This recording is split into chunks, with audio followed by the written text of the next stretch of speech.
আল্লাহ সুবহানাহু ওয়া তাআলা ইরশাদ করেছেন, রুবামা ইয়াওয়াদ্দুল্লাযীনা কাফারু লাউ কানু মুসলিমিন। অর্থাৎ কাফেররা একটা সময় খুব আকাঙ্ক্ষা প্রকাশ করবে, আক্ষেপ করবে, হায় যদি তারা মুসলিম হতো।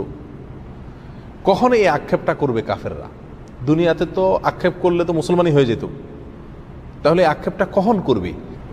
রাইসুল মুফাসসিরিন আব্দুল্লাহ ইবনে আব্বাস রাদিয়াল্লাহু তাআলা আনহু তিনি সহ আরো বেশ অনেক মুফাসসিরদের মতে এখানে উদ্দেশ্য হলো জাহান্নামে নিক্ষেপ করার পর আক্ষেপ করে জাহান্নামীরা এই কথা বলবেন। জাহান্নামীদের মধ্যে দুই ধরনের লোক থাকবে, এক তো হলো অমুসলিম কাফেররা, আর দ্বিতীয়ত হলো মুসলমানদের মধ্যে যারা পাপিষ্ঠ এবং তাদের পাপ বা গুনাহের পরে তারা তওবা করেননি অথবা তাদের তওবা কবুল হয়নি, এরকম লোকেরা জাহান্নামে যাবেন। তাহলে এই দুই শ্রেণীর লোকেরা যখন জাহান্নামে থাকবে, তখন এই উভয় শ্রেণী জাহান্নামীদের মধ্যে কনভারসেশন হবে, কথোপকথন হবে। অমুসলিম জাহান্নামী মুসলিম জাহান্নামীকে বলবে যে তোমরা তো তাওহীদবাদী ছিলা, মুসলমান ছিলা, তো তোমরাও জাহান্নামে। আমরা তো আল্লাহকে বিশ্বাস করি নাই, আমরাও জাহান্নামে, তো লাভ হইল কি? তোমরা মুসলমান যে হইলা, তাওহীদ লালন করলা, ফায়দা কি হলো, লাভ কি হলো? তোমরাও জাহান্নামে, আমরাও জাহান্নামে।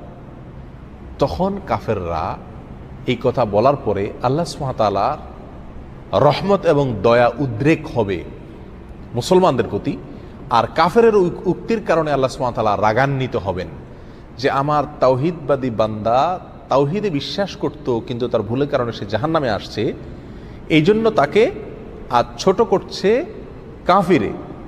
তখন আল্লাহ সুবহানাহু ওয়া তাআলা ওই মুসলমানকে, যে ব্যক্তি আগুনে পুড়ছে, জাহান্নামে পুড়ছে, শাস্তি ভোগ করছে, শুধুমাত্র কাফেরের এই উক্তির কারণে আল্লাহ তাআলা তাকে মাফ করে দিবেন। বলবেন, যাও, তুমি যেহেতু দুনিয়াতে তাওহীদবাদী ছিলে সেজন্য আজ তোমাকে আমি কি করে দিলাম, ক্ষমা করে দিলাম। ঠিক তখন রুবামা ইয়াওয়াদ্দুল্লাযীনা কাফারু লাউ কানু মুসলিমিন, কাফেররা সেদিন আক্ষেপ করে বলবে, হায় যদি তারা মুসলমান হতো, তাহলে তারাও এখন সাধারণ ক্ষমার আওতায় পড়ে বের হয়ে যেতে পারত।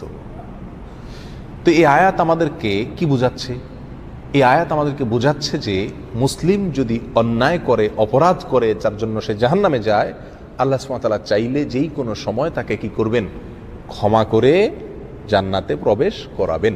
অতএব জাহান্নামে গেলে সে চিরকাল জাহান্নামে থাকবে, এই উক্তি মোটেও কি নয়, সঠিক নয়। রাসূল আকরাম সাল্লাল্লাহু আলাইহি ওয়াসাল্লামের বহু হাদিস পাওয়া যায়, যে হাদিসগুলো থেকে স্পষ্ট প্রমাণিত হয় যে জাহান্নামীদের মধ্যে থেকে যারা মুসলিম, যাদের মধ্যে ঈমান আছে, তাদেরকে আল্লাহ সুবহানাহু ওয়া তাআলা জাহান্নাম থেকে কি করবেন, এক সময় বের করবেন।